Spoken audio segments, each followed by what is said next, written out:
Greetings, fellow YouTubers. Irv Lindsay here. How you doing? In today's adventure vlog, we're going to talk about one of the most tragic riverboat explosions in U.S. history. Was responsible for a lot of the early riverboat regulations that were passed by the United States government. Happened right here in Cincinnati. So stick around. I think you'll like this one.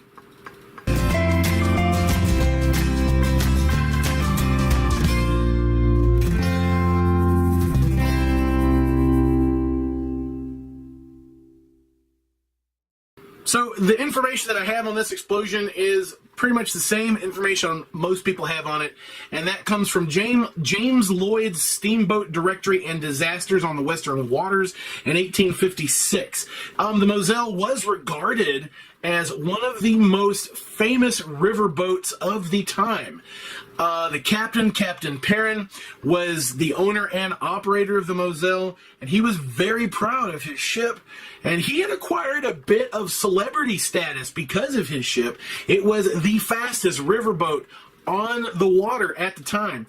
So, on the afternoon of April 25th, 1838, about 5 o'clock in the afternoon, the Moselle left the public landing downtown Cincinnati. Now that is somewhere near the ballpark, if I'm remembering properly, kind of down there in that part of downtown.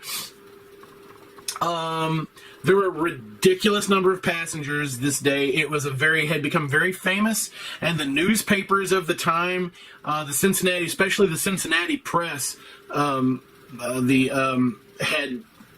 had really done a great job of talking about how fast and fantastic this ship was. So everybody wanted to take a ride on it. Everybody wanted to see it. So there was a lot of people there to see it off, but there was also a lot of ridiculous number of people on it. Some reports as many as 300 people. It was a very nice day, and people were expecting a very nice, comfortable, easy voyage. A lot of people had gotten way high up on the upper deck because that seemed to be the best place to be, right? You're on the upper deck, you get a better view, better vantage point, and that's where the majority of the passengers were on this particular day. Alright, so they traveled upriver to pick up a group of German immigrants that were waiting up in Fulton, along with their cargo and their baggage and everything. One seasoned engineer that was on board noticed that the steam engines were way too high. Now, I'm assuming you're talking about steam pressure, because that's what drove everything, was the steam pressure. It was way too high and way too hot.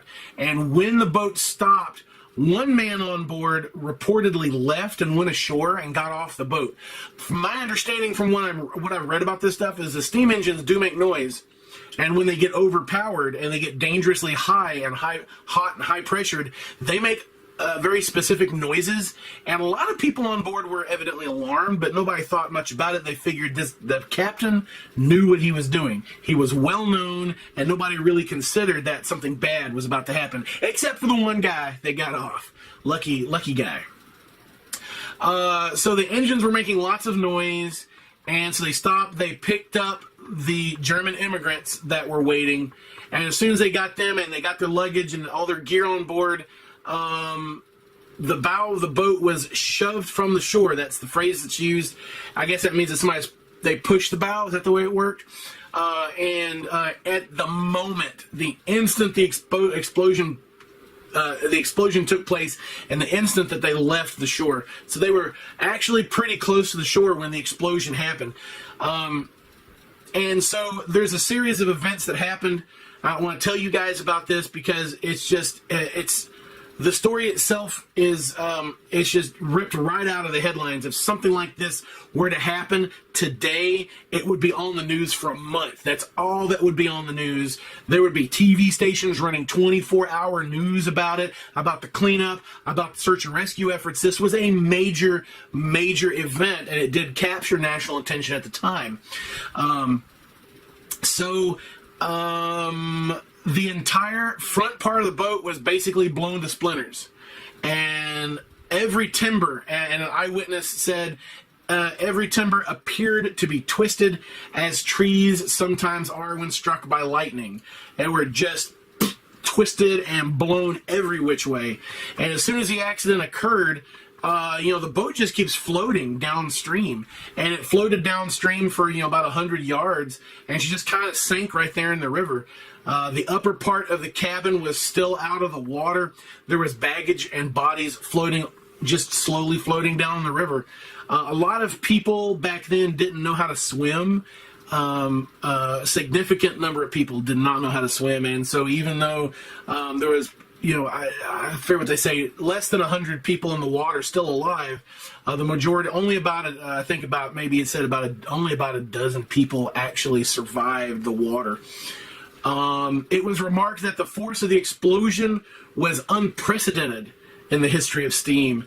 And a lot of people said it was like gunpowder blew up. It was that explosive.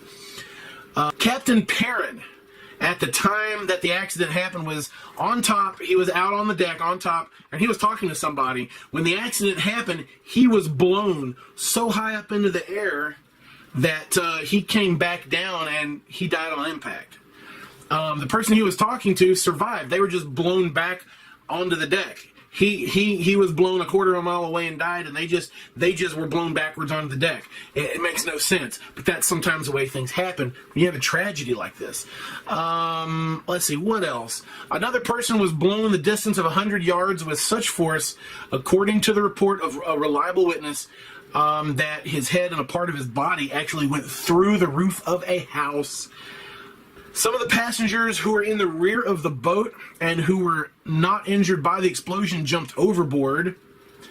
60 or 70 people were in the water at one time. Maybe a dozen people reached the shore. A large number of passengers, once again, as I said, were collected on the upper deck, and a lot of those folks just didn't make it. And there's a large amount of stories of the human tragedy of this, where people that survived there was nobody there by themselves. In this day and age, when you went on a vacation, you typically went traveling, you took your family with you. So there were husbands and wives, babies, mothers and babies, entire families. And some of the accounts that are in this book are kind of bloody and tragic and not really appropriate for this channel. But, if you have a chance to look it up, there is a transcript of this account on Northern Kentucky Views. Just type in Moselle Steamboat Tragedy, Cincinnati. That's Moselle. And as always, I might be mispronouncing that, Moselle. I can't figure out how else it would be pronounced, though.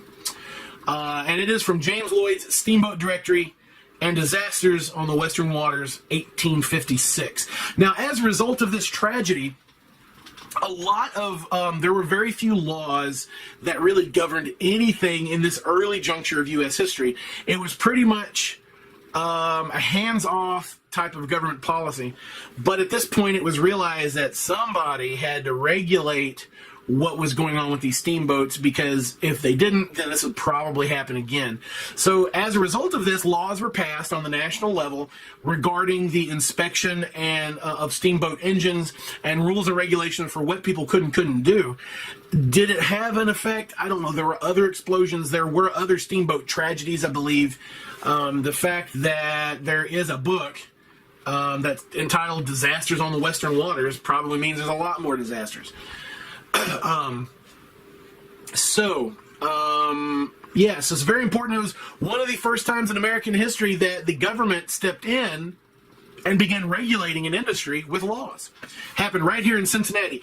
So a pretty well-known fact, Cincinnati was one of the central hubs of steamboat production. If you guys know where St. Rose Church is out on the east side, that's a church that has the tall flood gauge on the back side of it, that has all of the years and the different floods and how high the floods were. That is the area of Fulton, and it's in that general area where all the steamboats were produced. And from what I've been told, upward of around 30 to 40% of all steamboats in the United States were made right here in Cincinnati. It was a huge, booming industry. Guys, thanks for listening. If you like Cincinnati history videos, there's a playlist. Should be popping up right here, right about now, maybe. Click there, and there's a lot more Cincinnati history videos in that list. Guys, click there, go over there, watch another video, and I will see you in the next video.